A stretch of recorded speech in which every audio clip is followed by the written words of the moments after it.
এক ব্যক্তি 200 মাইল দূরে থাকা তার মাকে তার মায়ের জন্মদিনে ফুল পাঠাবার জন্য একটি ফুলের দোকানের সামনে তার গাড়ি দাঁড় করালেন। গাড়ি থেকে নেমে তিনি দেখলেন একটা বাচ্চা মেয়ে দোকানের বাইরে দাঁড়িয়ে ফুপিয়ে ফুপিয়ে কাঁদছে।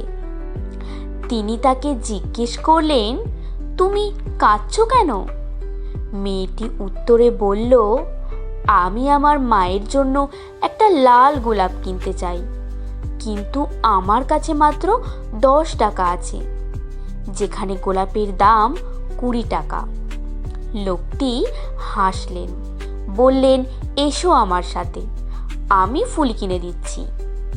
তিনি মেয়েটিকে একটা লাল গোলাপ কিনে দিলেন এবং তার মায়ের জন্য ফুল পাঠানোর অর্ডার দিলেন। তিনি মেয়েটিকে বললেন, চলো, আমি তোমাকে তোমার মায়ের কাছে পৌঁছে দিই। মেয়েটি খুব খুশি হলো এবং রাজি হয়ে গেল। সে গাড়িতে চাপলো এবং রাস্তা দেখিয়ে নিয়ে চলল। লোকটি মেয়েটিকে বাড়িতে পৌঁছে দিলেন এবং দেখলেন মেয়েটি গাড়ি থেকে নেমে দৌড়ে টেবিলে রাখা মালা পরানো একটা ছবির সামনে গোলাপটা রেখে প্রণাম করল। লোকটির তখন আর কিছু বুঝতে বাকি রইল না।